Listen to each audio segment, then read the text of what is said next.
कल करे सो आज कर। एक सिपाही बहुत बलवान था, बहुत बहादुर था और बहुत लड़ने वाला था।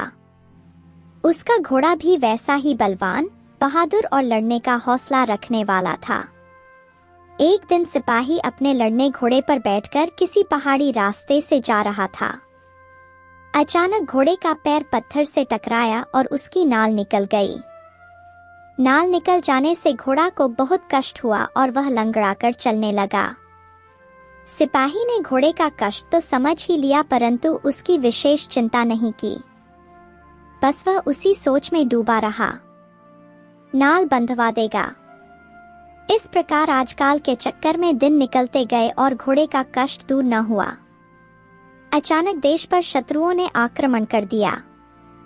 राजा की ओर से सिपाही को आज्ञा मिली, बस चल फौरन पर। अब सिपाही क्या करता? इतना समय ही कहा था कि जो घोड़े के पैर में नाल बंधवा पाता, परंतु लड़ाई पर तो जाना ही था, इसलिए वह उसी लंगड़ाते हुए घोड़े पर बैठा और दूसरे सिपाहियों के साथ चल पड़ा। दुर्भाग्यवश घोड़े के दूसरे पैर से भी नाल निकल गई। पहले वह 3 पैर से कुछ चल भी लेता था, परंतु अब तो पैर क्या करता, किस तरह आगे बढ़ता? देखते देखते शत्रु सामने आ पहुंचे। वे संख्या में इतने अधिक थे कि उनके सामने सिपाही के साथ ठहर भी न सके।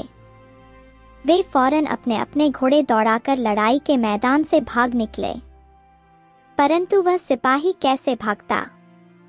उनका लंगड़ा घोड़ा जहां का तहां खड़ा रह गया। सिपाही ने दुख से हाथ मलते हुए कहा, यदि मैं आजकल के चक्कर में न पड़ा रहता और उसी दिन अपने घोड़े के पैरों में नई नाल बंधवा देता तो आज इस विपत में क्यों फंसता।